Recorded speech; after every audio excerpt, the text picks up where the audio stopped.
Livre des Proverbes, chapitre 18. Celui qui se tient à l'écart cherche ce qui lui plaît, il s'irrite contre tout ce qui est sage. Ce n'est pas à l'intelligence que l'insensé prend plaisir, c'est à la manifestation de ses pensées. Quand vient le méchant, vient aussi le mépris, et avec la honte vient l'opprobre. Les paroles de la bouche d'un homme sont des eaux profondes, la source de la sagesse est un torrent qui jaillit. Il n'est pas bon d'avoir égard à la personne du méchant pour faire tort au juste dans le jugement. Les lèvres de l'insensé se mêlent aux querelles et sa bouche provoque les coups. La bouche de l'insensé cause sa ruine et ses lèvres sont un piège pour son âme. Les paroles du rapporteur sont comme des friandises, elles descendent jusqu'au fond des entrailles. Celui qui se relâche dans son travail est le frère de celui qui détruit.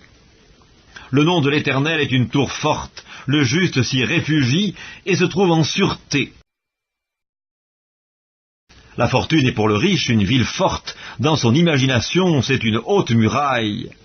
Avant la ruine, le cœur de l'homme s'élève, mais l'humilité précède la gloire. Celui qui répond avant d'avoir écouté fait un acte de folie et s'attire la confusion.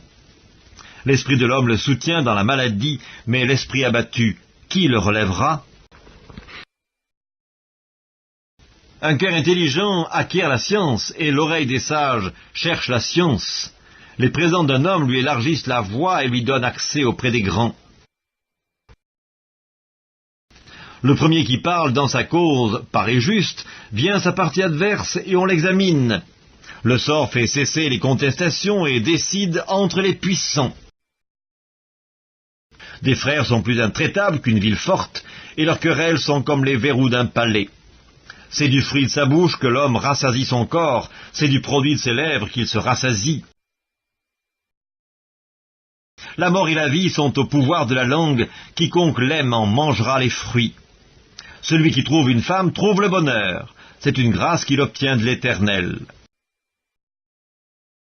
Le pauvre parle en suppliant, et le riche répond avec dureté. Celui qui a beaucoup d'amis les a pour son malheur, mais il est tel ami plus attaché qu'un frère.